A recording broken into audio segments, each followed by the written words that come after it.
మార్పు చేసుకోవాలి మా అలవాట్లు, అభిరుచులు?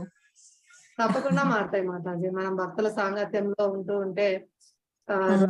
శ్రవణం, కీర్తనం చేస్తూ, మహామంత్రం జపం చేస్తూ ఉంటే తెలియకుండా హ్మ్. మనలో ఆ చైతన్యం అనేది మార్పు చెందుతూ ఉంటుంది. మేము గూడా మొదట్లో చెప్పాం గదా! ఎలా ఉన్నాము, ఇప్పుడు భక్తుల దయ వల్ల ఎలా మార్పు చెందాము. ప్రపంచవ్యాప్తంగా జనులందరి హృదయాల్లో ఇలాగే విప్లవాత్మకమైన మార్పొచ్చింది. ఆహ్, హరినామ సంకీర్తన ప్రభావం అటువంటిదనమాట. అదే మాతది. మంచి కోసం ప్రయత్నిస్తున్న మార్పుని ఆటంకాలుగా కనిపిస్తున్నాయి ఎక్కువ. ఏం కాదు మాతాజీ, అన్నీ తొలగిపోతాయి. బాగా హరినామ సంకీర్తనం చేయండి. విశ్వాసంతో నామం పలకడం ద్వారా మన యొక్క పాపకర్మ ఫలితాలన్నీ తొలగిపోతాయి. అలాగే భగవత్ ప్రేమ గూడా దివ్యమైన భగవత్ ప్రేమ లభిస్తుంది. దాంతో పాటు బెనిఫిట్స్ చెప్పుకున్నాం గదా! మనము. ఈ హ్మ్. భగవద్గీత, భాగవతం చదవడం వల్ల ఎక్స్‌ట్రా బెనిఫిట్స్ గూడా మనం పొందుతామనమాట. అన్నీ గూడా తొలగిపోతాయి మాతాజీ. ఈరోజు భక్తులు ఆశీర్వదించారు. ఉదయం మంగళారతిలో మీరు విన్నారా? ఆ! చెప్పారు మాతాజీ. మా ప్రభువు ఇంటికొచ్చి చెప్పారు. హరి చాలా దండవత్ ప్రణామాలు మాతాజీ. మీకు, మధురేష్ ప్రభుకి, అందరికీ హరే పేరు కృష్ణ. పేరున. మాదేం లేదు మాతాజీ. భక్తుల దయ.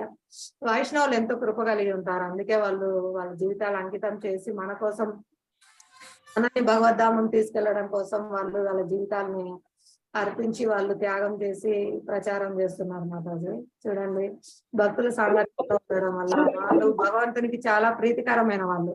ఈ దివ్యమైన సందేశాన్ని ఎవరైతే ప్రచారం చేస్తారో వాళ్ళు భగవంతునికి చాలా అన్నమాట, ప్రియమైన వాళ్ళు. వాళ్ళ అవును. ఇచ్చారండి. మీ బిడ్డను అందరూ ప్రార్థన చేయమని వాళ్ళు కోరుకున్నారు. వాళ్ళు భగవంతుని కోరుకుంటారు. తప్పకుండా హ్మ్. భక్తిలో ముందు చాలా అభివృద్ధి చెందుతుంది. చాలా ఆరోగ్యంగా ఉంటారు. ముందు ముందు చాలా ప్రచార కార్యక్రమాలు నిర్వహిస్తారు. మనమందరం చూడొచ్చు. కాలం కాలం దూరము. టైం పడుతుంది అంతే. మనం ఇవన్నీ జరుగుతాయండి. ఆ జీవాత్మ కంపల్సరీ భక్తుల అనుగ్రహం వల్ల భగవత్ సేవలో శాశ్వతంగా ఉంటుంది. మనమందరం గూడా ఉంటాము. అందులో వెరీ గుడ్ మాతాజీ. ఉన్నాము. దండవత్ ప్రణామాలు. మనమందరం గూడా భాగ్యవంతులమే అండి. భక్తుల కృప పొందిన వారం కాబట్టే, గురు కృష్ణుల దయ ఉంది గాబట్టే, అనేక కోటాను కోట్ల జన్మల్లో బ్రహ్మాండాలన్నీ తిరుగుతూ ఉన్నాము. గురుకృష్ణ ప్రసాదం వల్ల ఈ భక్తి బీజాన్ని మనం పొందాము.